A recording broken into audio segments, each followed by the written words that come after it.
Hello everyone, welcome to the American Jedi channel. I wanted to talk about creating a digital key for your phone so that you can use your phone as a key.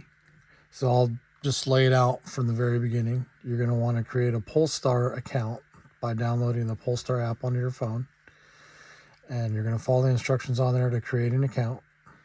Okay, and so you don't have to have your car paired yet or anything like that. This is how you start to pair your car.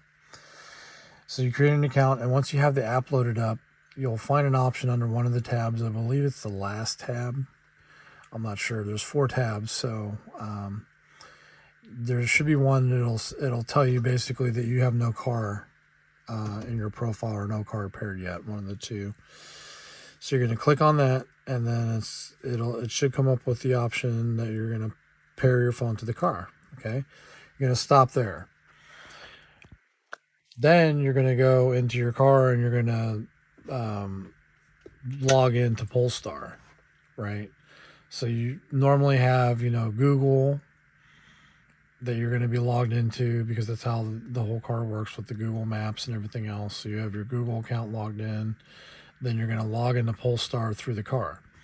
Once you're logged into Polestar through the car, you're going to click on your name.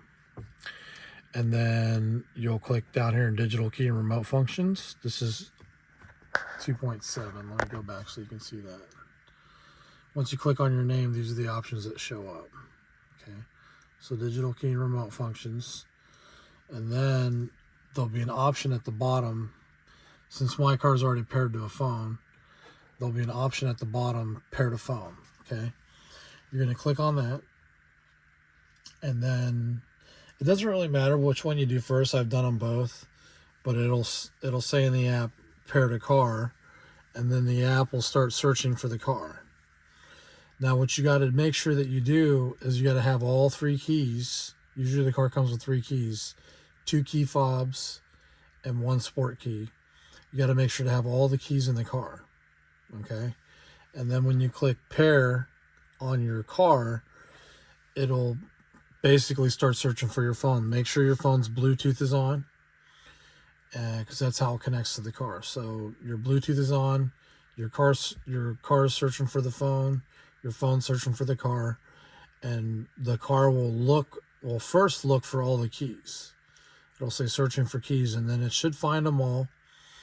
And then once it finds them all and finds your phone, then your car is paired to your phone as a digital key.